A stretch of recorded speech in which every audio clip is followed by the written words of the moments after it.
So let's just look at the code. Let's look at, say, the game.c.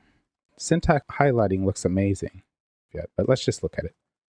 We can use make run. Here it is. So if you've ever seen Minesweeper before, this is a little tiny one. Let's make it a little bigger. We got the little one, big, yeah. Oh, maybe that's too big. Let's go to this one. And we have 76 mines. We've been running for 5 seconds.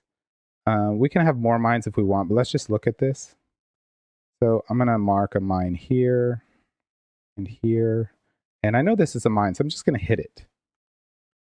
And we notice that we have flowers here. This is actually the version from Italy. The version from Italy didn't use mines, it used flowers. So we can actually change the theme. So here is the very first theme for Minesweeper. Way back. Here's the next theme. There is the next theme. And there's kind of the default theme, I think. And here's the Italian one. There is another Italian one. Here is the monochrome version and the Italian monochrome. So we can use whatever theme we want. And we can also make it more difficult by adding more mines up here. There's 104 mines, 132 mines, 160. That's the size it goes for this. And when we press the mouse button, we see he's like, oh no, wherever I release the mouse button is where it's going to.